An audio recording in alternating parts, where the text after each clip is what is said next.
बाद भी हम लोग उनके कलाकारों को बुलाते हैं। मुझे एक बात बताइए, आशा भोसले या लता दीदी या अपने कलाकारों को पाकिस्तान खुला है क्या? अब क्यों कह रहे हैं आप? पहले क्यों नहीं कहा? यानी यानी यानी बात यह है हाँ। कि पिछले 3 सालों में राज ठाकरे ने तो ऐसी बात नहीं कही कि मुझे देखिए, मुझे ये बेसिकली आशा जी के प्रति मुझे आदर है। मुझे लगा कि आशा जी को ऐसी चीज़ नहीं करनी चाहिए थी। बाकी वो महेश भट्ट या और कोई करे तो मुझे कोई फ़र्क नहीं पड़ता, लेकिन बात यह है क्योंकि वो वैसे ही है। बात ऐसी है कि ये आशा जी जब बात करती है, आशा जी ने जब ये प्रोग्राम स्वीकार किया है, इस प्रोग्राम को स्वीकार किया है, मुझे लगता है कि आशा जी को ये करने की ज़रूरत नहीं है। क्यों? बिल्कुल ज़रूरत नहीं है। वो कहती है खुद को कि मैं सावरकरवादी हूँ, मैं हिंदुत्ववादी हूँ। ये जब पर्सनली हम लोग जब मिलते हैं तब ये बातें करती है। बात ऐसी है कि देखिए, मैं एक आर्टिस्ट हूँ, मैं एक कलाकार हूँ, मुझे मालूम है कला क्या होती है। बात सिर्फ कलाकारों की नहीं है। उनको अगर यहाँ पे अगर बंद किया जाए, उनको पैसे मिलते हैं, हिंदुस्तान से पैसे मिल रहे हैं, उनको वहाँ पे उनके देश में कोई नहीं पूछ रहा है।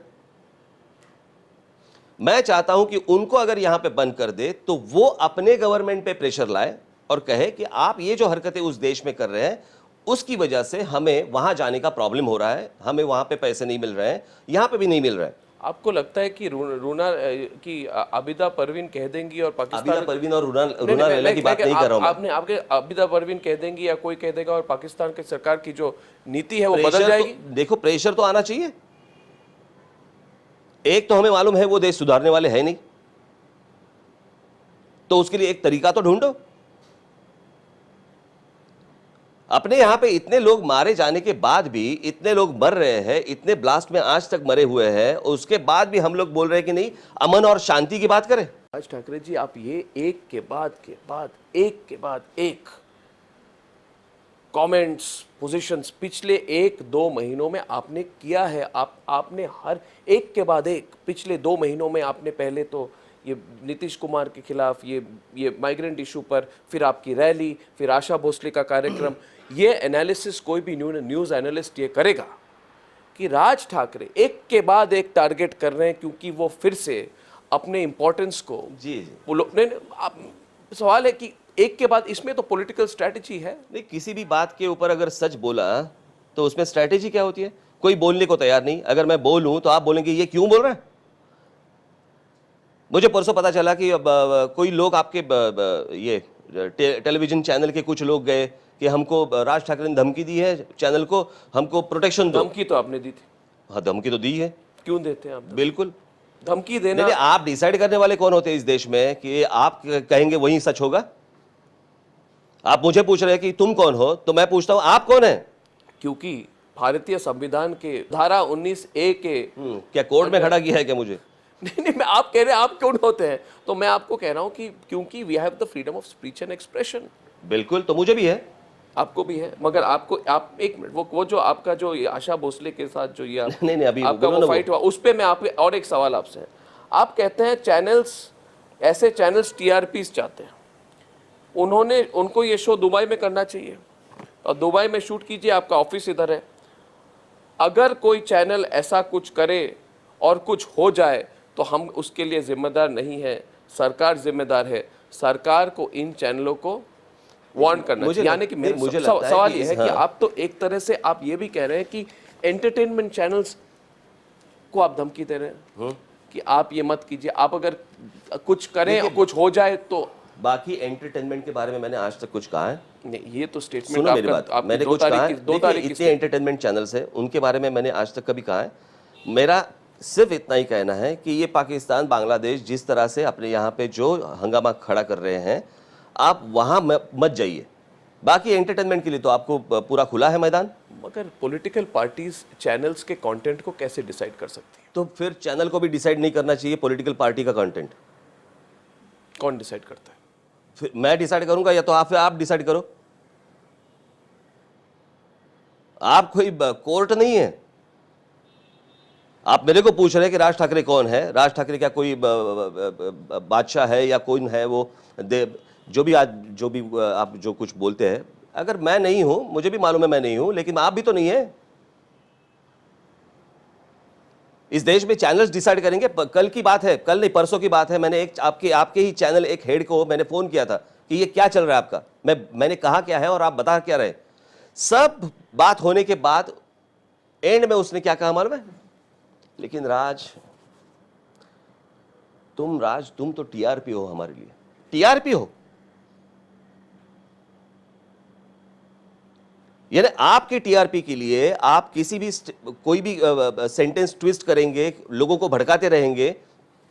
यानी आप भड़काए तो चलेगा,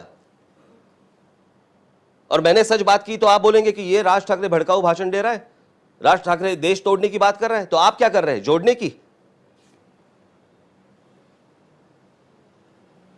ये आपको किस चैनल के किस हेड ने कहा इसके बारे में तो मैं कुछ नहीं कह सकता। इस चैनल के इस हेड ने तो नहीं कहा आपको। नहीं, आपने नहीं कहा। तो बात ये सिर्फ ये है। नहीं, मुझे एक मिनट, मुझे कंप्लीट करने दो। मैं आ रहा हूं मीडिया। नहीं, मैं मुझे कंप्लीट करने दो। बात ऐसी है कि ये कुछ लोग आपके गए थे सिक्योरिटी मांगने के लिए, जी बराबर है जी। जिस दिन 11 अगस्त को मीडिया की वैन्स जलाई गए, मीडिया के रिपोर्टर्स को मारा गया, जितने फोटोग्राफर्स थे उनको मारा गया, तब क्यों नहीं प्रोटेक्शन मांगा? गलत बात है, आप गलत कह रहे हैं। क्या गलत कह रहा हूं? आप जो कह रहे हैं गलत कह रहे हैं। क्या? क्योंकि मैं अब एडिटर्स गिल्ड का स्टेटमेंट उस समय का पढ़ना चाहता हूं, और उस वक्त जो रात को जो प्रेस कॉन्फ्रेंस हुई थी उसमें कई जर्नलिस्ट ने सीधे तरह से तीखे सवाल किए थे पृथ्वीराज चौहान जी को कि आपने ऐसे कैसे अलाउ किया। एडिटर्स गिल्ड का कमेंट उस टाइम का है जिसमें कहा गया है, it urged the Maharashtra government to order a thorough probe into the incident and demanded that those responsible for the mayhem be dealt with sternly. Burning of 3 media vans and attacks on the reporters and photographers of the Hindu, Sakal Times and a number of others, and smashing their equipment to destroy evidence shows a design to teach a lesson to those who had reached Azad Maidan to do their duty. ये तो इतना एक तरह से सीधा आप जो कह रहे हैं कि आपने उस वक्त क्यों कंप्लेन नहीं किया था। मैं कंप्लेंट की बात नहीं बोल रहा हूं, मैं प्रोटेक्शन क्यों नहीं मांगा? प्रोटेक्शन ही तो मांगा था। This is protection. तो अरे एक मिनट, तो मैंने किया भी कुछ नहीं है अभी तक। नहीं, उसका मतलब क्या है? अरे मैं इसका मतलब ये अभी तक कुछ किया नहीं है। नहीं, उसका मतलब क्या है? मेरा सिर्फ इतना ही कहना है कि ये आपके टीआरपी के लिए ज्यादा नाटक मत करना। नहीं तो मैं तो देख लूंगा। फिर देख लेने की मतलब क्या है? वो देखेंगे आप आगे। नहीं, बात ऐसी है, तो ऑफ कोर्स ये थ्रेट है तो थ्रेट पकड़ लीजिए। आप कोई ऐसे नहीं है जो देश में कुछ भी हंगामा खड़ा करेंगे आप मीडिया से, फिर आपके चैनल पे वो डिबेट चलता रहेगा, इसको ये लाओ, इसको लाओ, इसको लाओ। आपको क्या लगता है? आपको क्या लगता है? जो लोग कह रहे हैं, जो लोग बोल रहे हैं, जो सेंटेंस है वो ट्विस्ट करके आप कुछ भी करते रहेंगे, ये कैसे चलेगा? करने का हक तो है, ओपिनियन पोजीशन रखने का हक तो है। और मैं आपसे कहना चाहता हूं राज ठाकरे जी, आप टेलीविजन पे मेरे बारे में हो या किसी के भी बारे में आप कुछ भी कहते रहेंगे। नहीं, मैं देखिए मैं तो पुराने जो और गलती याद है। नहीं, मुझे एक बात बताओ, गलती होने के बाद अगर आपने गलत चीज बताई है, गलत चीज दिखाई है, उसके बाद ने आज तक कभी आपने माफी मांगी है लोगों से कि हमें माफ करना भाई, हमने लोगों ने गलत न्यूज दिखाई आपके बारे में? आप ही को कितना प्रॉब्लम हुआ था जब टाइम्स ऑफ इंडिया के बिल्डिंग को अटैक किया गया था। उस वक्त आपने कहा था कि कोई जरूरत नहीं थी, शिवसेना ने अटैक किया था।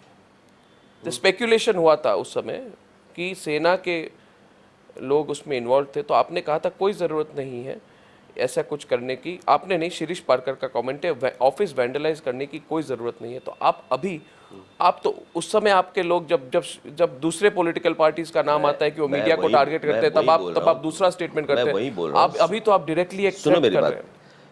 देखो, मीडिया पर्सन्स हो, बहुत मीडिया के लोग हैं, उनके साथ मेरे बहुत अच्छे संबंध है, लेकिन कुछ लोग जो है जो दिल्ली में बैठ के एंकरिंग करते हैं और वहाँ से ये सारी भड़काऊ चीज़ें जो करते रहते हैं ना, मैं वही बोल रहा हूँ। यहाँ के जो लोग हैं वो उनको बताते रहते हैं कि उन्होंने ऐसे नहीं कहा है, राज ठाकरे ने ऐसे नहीं कहा है, आप गलत दिखा रहे हैं। मुझे मालूम है, लास्ट 2 साल पहले की बात है, यहाँ का एक लड़का है, उसने मेरा भाषण चालू था, टेलीविज़न पे लाइव दिखा रहे हैं, कुछ भलता ही दिखा रहे हैं कि मैंने ऐसे ऐसे कहा। इस लड़के ने उनको फ़ोन करके बताया, वो कोई लड़की थी वहाँ पे एंकर, उनको फ़ोन करके बताया कि नहीं, राज ठाकरे ने ऐसा नहीं कहा है जो आप गलत दिखा रहे हैं। उसने कहा शट अप, तुम तुम्हारा काम करो, हम हमारा काम करेंगे। ये कौन सा तरीका है?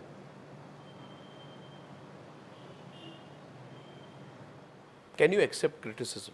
Absolutely, My question to you is very absolutely, simple. लेकिन एक Can Raj Thakre accept criticism? Because I'll tell you one thing with Raj Thakre जी, देखिए हम भी अलग अलग कमेंट्स करते हैं, हम स्टोरीज करते हैं, हम लोग को पे रिपोर्ट कर, हर वक्त हम यही कहते हैं कि हमारा काम पॉलिटिशियंस को खुश करना नहीं है।